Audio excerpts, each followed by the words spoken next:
Saksi-saksi Yehova mengatakan kematian adalah periode ketiadaan mutlak. Gereja Masih Advent hari ke-7 juga mengajarkan bahwa orang mati tidak sadarkan diri di kuburan dan bahwa jiwa tidur pada saat kematian fisik. Kedua agama palsu ini mengajarkan bahwa pemusnahan total orang fasik dalam kekekalan. Alkitab tidak mengajarkan jiwa tidur, ketidaksadaran jiwa setelah kematian, kepunahan total, atau kesempatan kedua bagi orang jahat. Injil Yohanes pasal 5 ayat 28 dan 29, Lukas pasal 12 ayat 5, dan pasal 16 ayat 19 sampai dengan 31, dan lain-lain. Pendeta Kim Ki-dong Berea mengajarkan bahwa nama Yesus adalah nama Allah Bapa, Anak, dan Roh Kudus. Tapi yang benar, nama Yesus adalah nama manusia dari anak Allah. Kita baca Matius pasal 1 ayat 21. Ia akan melahirkan anak laki-laki dan engkau menamakan dia Yesus, karena dialah yang akan menyelamatkan umatnya dari dosa mereka. Engkau akan menamakan dia Yesus. Nama Yesus digunakan 983 kali dalam Perjanjian Baru.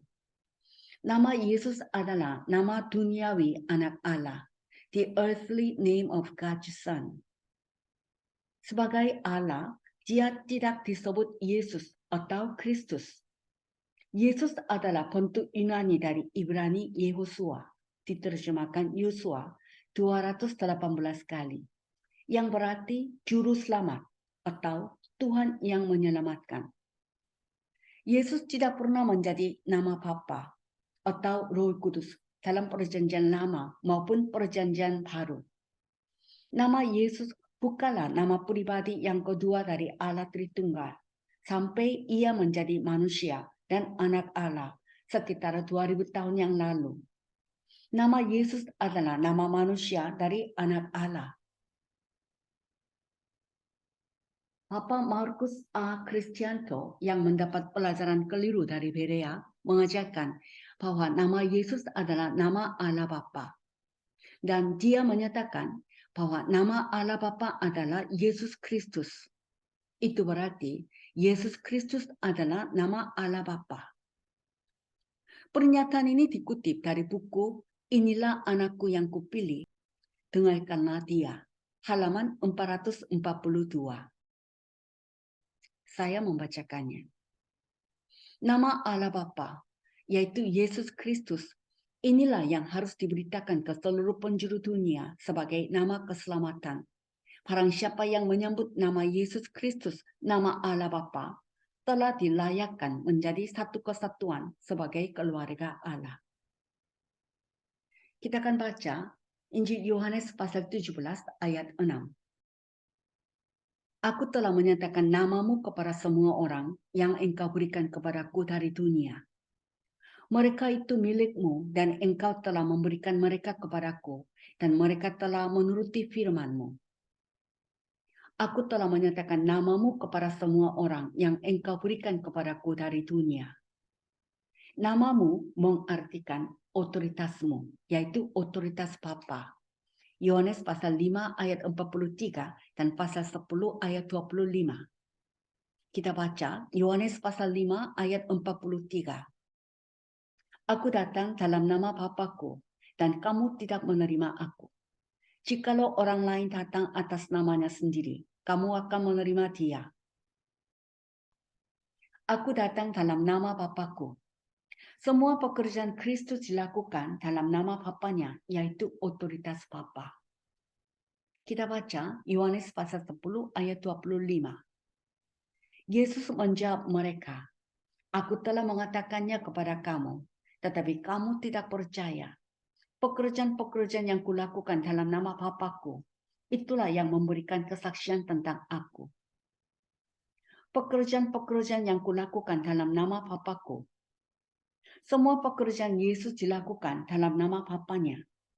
Apa yang Tuhan Yesus kerjakan semuanya bukan atas otoritasnya sendiri, tetapi atas otoritas Bapa. Berea berfokus pada nama Yesus, secara keliru mengajarkan bahwa nama Bapa adalah Yesus. Tapi yang benar, nama Yesus adalah nama manusia dari Anak Allah.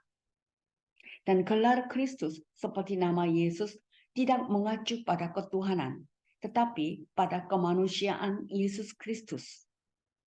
Kita akan bahas lebih lanjut tentang iman kita, bahwa Yesus adalah Kristus, Anak Allah yang hidup.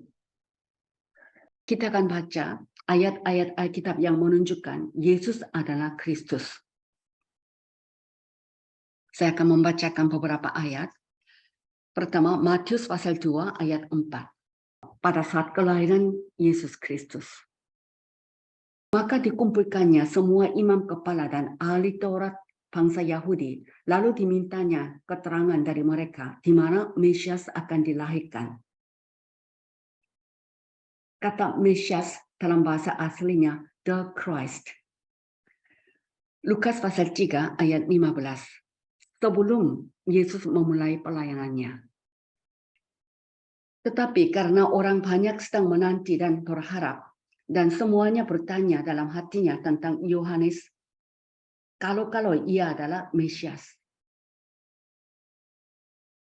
Kemudian Injil Yohanes pasal 4 ayat 25, ini di awal pelayanan Yesus. Jawab perempuan itu kepadanya, aku tahu bahwa Mesias akan datang, yang disebut juga Kristus. Apabila ia datang, ia akan memberitakan segala sesuatu kepada kami. Yohanes pasal 7 ayat 41 di akhir pelayanan Yesus. Yang lain berkata, ia ini Mesias. Tetapi yang lain lagi berkata, bukan, Mesias tidak datang dari Galilea. Yohanes pasal 17 ayat 3 menjelaskan definisi hidup yang kekal, yaitu mengenal satu-satunya Allah yang benar, mengenal Yesus yang diutus sebagai Kristus. Inilah hidup yang kekal itu, yaitu bahwa mereka mengenal Engkau, satu-satunya Allah yang benar, dan mengenal Yesus Kristus yang telah Engkau utus. Hidup yang kekal didefinisikan, mengenal satu-satunya Allah yang benar, dan mengenal Yesus yang diutus sebagai Kristus. Kisah Para Rasul pasal 3 ayat 6. Setelah Yesus bangkit dan naik ke surga, di awal pelayanan murid-murid. Tetapi Petrus berkata, emas dan perak tidak ada padaku, tetapi apa yang kupunyai, kuberikan kepadamu. Demi nama Yesus Kristus orang Nazaret itu, berjalanlah. Petrus melihat dan mengenal Yesus orang Nazaret sebagai Kristus. Olehnya ia diselamatkan. Dan dengan menggunakan atau dengan memakai nama Yesus Kristus, ia mengatakan banyak mujizat, tanda-tanda. Kisah Para Rasul pasal 5 ayat 42. Dan setiap hari mereka melanjutkan pengajaran mereka di bait Allah dan di rumah-rumah orang dan memberitakan Injil tentang Yesus yang adalah Mesias. Mereka memberitakan setiap hari bahwa Yesus adalah Kristus. Baik di bait Allah maupun di rumah-rumah orang.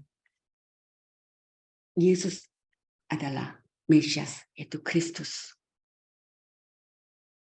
Alasan saya menunjukkan ayat-ayat Alkitab ini adalah untuk memperkenalkan siapa Yesus sebenarnya yang merupakan inti dari Alkitab. Jika seseorang sudah lama ke gereja tetapi belum menemukan kebenaran, itu berarti bahwa dia belum bertemu Yesus sebagai Kristus. Di antara mereka yang sudah lama ke gereja, banyak orang tidak tahu bahwa Yesus adalah Kristus. Tema di seluruh Alkitab adalah Yesus benar-benar Kristus, Anak Allah yang hidup. Jika kita memahami hal ini, kita sudah menemukan kebenaran. Kata yang paling banyak digunakan di gereja adalah Yesus Kristus, yang artinya Yesus adalah Kristus. kita akan menemukan kebenaran yang memerdekakan kita dengan mengetahui siapakah Yesus dan apa itu Kristus. Yesus adalah nama dan Kristus adalah gelar. Beberapa orang berpikir bahwa Yesus adalah nama keluarga dan Kristus adalah nama yang diberikan. Tepatnya, Yesus adalah nama yang berarti penyelamat dan Kristus adalah gelar yang hanya dimiliki oleh Yesus. Yosua dari Perjanjian Lama juga memiliki nama dan arti sama dengan Yesus. Tetapi Yosua tidak memiliki gelar Kristus. Dengan kata lain, karena nama Yesus digunakan oleh banyak orang pada saat itu, dapat dikatakan bahwa gelar Kristus lebih penting daripada nama itu sendiri. Sebab gelar Kristus hanya bisa dilekatkan pada Dia yang datang sebagai anak Allah, perantara yang menghubungkan kita dengan Allah. Kita akan baca Injil Matius pasal 16 ayat 13 sampai dengan 20. Matius pasal 16 ayat 13 sampai 20. Setelah Yesus tiba di daerah Kaisarea Filipi, ia bertanya kepada murid-muridnya, kata orang, siapakah anak manusia itu? Jawab mereka, ada yang mengatakan Yohanes Pembaptis, ada juga yang mengatakan Elia, dan ada pula yang mengatakan Yeremia atau salah seorang dari para nabi.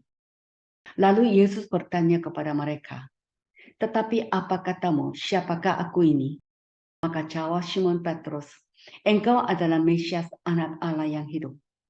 Kata Yesus kepadanya, berbahagialah engkau Simon bin Yunus, sebab bukan manusia yang menyatakan itu kepadamu, melainkan Bapa-Ku yang di surga. Dan aku pun berkata kepadamu, engkau adalah Petrus, dan di atas batu karang ini aku akan mendirikan jemaatku, dan alam maut tidak akan menguasainya. Kepadamu akan kuberikan kunci kerajaan surga. Apa yang kau ikat di dunia ini akan terikat di surga, dan apa yang kau lepaskan di dunia ini akan terlepas di surga. Lalu Yesus melarang murid-muridnya supaya jangan memberitahukan kepada siapapun bahwa ia Mesias. Perikop ini membantu kita memahami mengapa Petrus yang pada waktu itu adalah seorang murid biasa menjadi murid Yesus yang terkemuka. Betapa berharganya jawaban Petrus atas pertanyaan Yesus. Dan Yesus berkata bahwa jemaat Yesus akan dibangun di atas pengakuan iman ini, yaitu Yesus adalah Mesias, anak Allah yang hidup. Dan bahwa pengakuan iman ini akan mengalahkan kuasa alam maut, yaitu kuasa kerajaan Satan. Bagian yang perlu kita perhatikan adalah pertanyaan yang dilontarkan kepada Petrus. Tetapi apa katamu, siapakah aku ini? Sehubungan dengan bagian sebelumnya, pertanyaan ini dapat diartikan bahwa orang-orang melihat saya dan menganggap saya sebagai seseorang yang memberitakan kerajaan surga seperti Yohanes Pembaptis, atau seseorang yang melakukan mujizat seperti Elia, atau seseorang yang menitikkan air mata duka seperti Yeremia. Apa yang kalian pikirkan tentang aku yang telah melihatku dari dekat? Petrus tiba-tiba memberikan jawaban mengejutkan atas pertanyaan Yesus. Engkau adalah Kristus, anak Allah yang hidup. Petrus tidak melihat Yesus sebagai seorang nabi atau orang yang mengadakan mukjizat, tetapi mengaku Yesus sebagai Mesias, yaitu Kristus. Dapat dikatakan bahwa hanya Petrus yang mengetahui rahasia spiritual yang tidak dapat disadari atau diakui oleh orang lain. Petrus menambahkan bahwa Yesus adalah anak Allah yang hidup. Dengan demikian mendukung ketulusan pengakuan sebelumnya bahwa Yesus adalah Kristus. Betapa mengejutkan pengakuan Petrus seperti ini. Kita coba pikirkan, jika Yesus lahir di daerah Jakarta dan memanggil 12 murid dan melayani di sana. Lalu Yesus berkata, Aku adalah anak Allah. Bagaimana reaksi masyarakat sekitar Jakarta? Tidak peduli berapa banyak mukjizat yang dilakukan Yesus di sana. Apa yang akan dibicarakan? Saya tahu ibu dan ayah orang itu. Bisakah orang itu menjadi anak Allah? Orang itu adalah anak Maria dan Yusuf yang lahir di Jakarta. Tidak akan orang mengatakan ini. Namun yang mengejutkan, Petrus mengaku bahwa Yesus bukanlah anak Yusuf, melainkan anak Allah. Pada zaman Yesus, kerabat Yesus juga termasuk di antara para murid. Sehingga Petrus sangat menyadari kelahiran lahiriah Yesus. Meski begitu, cukup mengejutkan membuat pengakuan ini. Seperti yang Yesus katakan kemudian, Petrus mengetahui hal ini melalui kasih karunia. Dan itulah sebabnya Petrus sangat diberkati. Selanjutnya kita mau membahas perihal Yesus adalah anak Allah. Kita akan baca Matius pasal 1 ayat 18. Kelahiran Yesus Kristus adalah seperti berikut. Pada waktu Maria, ibunya bertunangan dengan Yusuf, ternyata ia mengandung dari Roh Kudus sebelum mereka hidup sebagai suami istri. Dari awal Injil Matius, ditekankan bahwa Yesus dikandung dari Roh Kudus. Dengan kata lain, Yesus tidak dikandung dari benih manusia, tetapi dikandung dan dilahirkan oleh Roh Kudus. Ini memberitahu kita bahwa Yesus menggenapi Injil primitif dari Kejadian pasal 3 ayat 15. Keturunan perempuan itu akan datang dan meremukkan kepala Satan. Prasyarat pertama untuk menjadi Kristus yang menghancurkan iblis adalah bahwa Kristus harus menjadi keturunan perempuan, bukan keturunan laki-laki. Yesaya juga menubuatkan tentang ini. Sesungguhnya, seorang perempuan muda mengandung dan akan melahirkan seorang anak laki-laki, dan ia akan menamakan dia Immanuel. Yesaya pasal 7 ayat 14. Bagaimana seorang perawan yang belum pernah mengalami pria bisa hamil? Itu hanya oleh Roh Kudus. Dengan kata lain, Yesaya bernubuat bahwa hanya ketika seorang perawan mengandung seorang anak oleh Roh Kudus, anak di dalam perutnya akan menjadi Mesias, Kristus yang telah lama ditunggu-tunggu. Semua anak manusia, termasuk saudara dan saya, dikandung dengan benih manusia dan lahir sebagai keturunan laki-laki. Artinya, semua orang dilahirkan dengan warisan genetik berupa dosa, termasuk dosa asal. Itu berarti selama kita lahir dari benih laki-laki, kita tidak diberi kemampuan kekudusan untuk menghapus dosa orang lain. Inilah mengapa semua orang yang mengaku dirinya sebagai Kristus, tidak peduli berapa banyak mukjizat yang mereka lakukan, adalah bidat. Contohnya, An Sang Hong, pendiri Gereja Allah dari Korea, menyebut dirinya Kristus. Ini adalah bidat yang pasti. Alasannya, An Sang Hong adalah benih manusia, bukan keturunan perempuan, dan bukan yang meremukkan kepala Satan dengan menumpahkan darahnya di kayu salib, walaupun pengikut-pengikutnya banyak. Untuk menjadi Kristus, seseorang harus dilahirkan sebagai keturunan perempuan. Tetapi karena mereka semua lahir sebagai keturunan laki-laki, mereka tidak akan pernah bisa menjadi Kristus.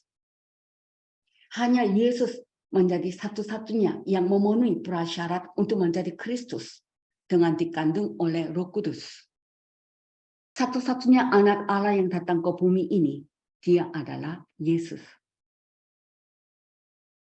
Petrus adalah orang yang mengetahui rahasia ini. Jadi Petrus mengaku kepada Yesus bahwa Yesus adalah Kristus dan anak Allah yang hidup. Dan Petrus dapat mendengar dari Yesus bahwa pengakuan Petrus ini membuatnya mengatasi otoritas alam maut, yaitu kerajaan Satan. Setiap kali kita mengaku dengan iman bahwa Yesus adalah Kristus, Iblis gemetar ketakutan dan melarikan diri. Kenapa? Itu karena darah Yesus di kayu salib menyelesaikan kutuk dan kematian yang disebabkan oleh semua dosa kita. Karena Alkitab mencatat bahwa iblis dihancurkan ketika Yesus mati di kayu salib dan menjadi Kristus. Ibrani pasal 2 ayat 14. Jadi, jika kita mengandalkan darah Yesus, dengan kata lain, jika kita mengaku bahwa Yesus adalah Kristus, kita tidak perlu lagi menderita dari musuh iblis. Artinya, jika kita mewartakan darah Yesus di kayu salib, iblis, musuh yang menahan dan mengguncang kita, tidak punya pilihan selain melarikan diri. Jadi pengakuan Petrus bahwa Yesus adalah Kristus adalah kunci untuk mengalahkan semua kuasa kegelapan. Dan Rasul Paulus juga memberitakan dan mempertahankan iman bahwa Yesus adalah Kristus dan anak Allah yang hidup. Kita akan baca Kisah Para Rasul pasal 9 ayat 20. Ketika itu juga ia memberitakan Yesus di rumah-rumah ibadat dan mengatakan bahwa Yesus adalah anak Allah. Hal pertama yang dilakukan Paulus yang tadinya buta ketika Paulus dapat melihat kembali tidak lain adalah memberitakan Injil bahwa Yesus adalah anak Allah, bukan anak manusia, yaitu anak Maria dan Yusuf. Kisah Para Rasul pasal 9 ayat 22. Akan tetapi Saulus semakin besar pengaruhnya dan ia membingungkan orang-orang Yahudi yang tinggal di Damsyik karena ia membuktikan bahwa Yesus adalah Mesias. Pada akhirnya, Injil yang ingin diberitakan dan dibuktikan oleh Paulus yang bertemu dengan Tuhan dengan mempertaruhkan nyawanya adalah sama dengan pengakuan Petrus. Yesus adalah Kristus. Jesus is the Christ. Ini adalah masalah yang harus kita pecahkan dan temukan melalui Perjanjian Lama dan Perjanjian Baru. Yohanes, murid yang dikasihi Yesus, juga memegang teguh kebenaran ini. Ini adalah dua hal utama yang ingin Yohanes sampaikan melalui Alkitab. Kita baca 1 Yohanes pasal 5 ayat 1. Setiap orang yang percaya bahwa Yesus adalah Kristus lahir dari Allah, dan setiap orang yang mengasihi Dia yang melahirkan, mengasihi juga Dia yang lahir daripadanya. 1 Yohanes 5 ayat 5. Siapakah yang mengalahkan dunia selain daripada dia yang percaya bahwa Yesus adalah anak Allah? Setiap orang yang percaya bahwa Yesus adalah Kristus lahir dari Allah, dan setiap orang yang mengasihi Dia yang melahirkan, mengasihi juga Dia yang lahir daripadanya. Siapakah yang mengalahkan dunia selain daripada dia yang percaya bahwa Yesus adalah anak Allah? Melalui ayat-ayat ini, kita dapat menemukan apa itu iman. Iman adalah mengetahui bahwa Yesus adalah Kristus dan mengakui fakta itu. Artinya, keselamatan datang ketika orang percaya dan mengaku bahwa Yesus adalah Kristus. Jika saudara tidak tahu dan tidak percaya bahwa Yesus adalah Kristus, saudara harus sekali lagi menerima Yesus sebagai Kristus. Iman adalah pertama-tama mengetahui tentang kebenaran ini, yaitu Yesus adalah Kristus, anak Allah yang hidup. Oleh karena itu, kita harus memberitakan kabar baik bahwa Yesus orang Nazaret yang disalibkan adalah Kristus dan anak Allah yang hidup. Yesus orang Nazaret yang disalibkan adalah Kristus dan anak Allah yang hidup. Inilah kabar baik yang harus diberitakan. Sangatlah penting untuk menjelaskan dan mendemonstrasikan pengetahuan yang akurat tentang Yesus adalah Kristus. Karena kebenaran ini adalah dasar dan inti dari peperangan rohani. Dan orang yang menginjili untuk memiliki iman seperti itu adalah Paulus. Paulus menjelaskan dengan sangat rasional dan logis tentang Yesus adalah Kristus dan anak Allah, serta membuktikannya dan membuat orang memahaminya. Cara Paulus berkhotbah berbeda dari yang lain. Sebagai tahap pertama, Paulus memperkenalkan dan menjelaskan Injil dengan cara yang logis dan masuk akal. Kemudian, pada tahap kedua, hal-hal transenden mengalir tak terkatakan.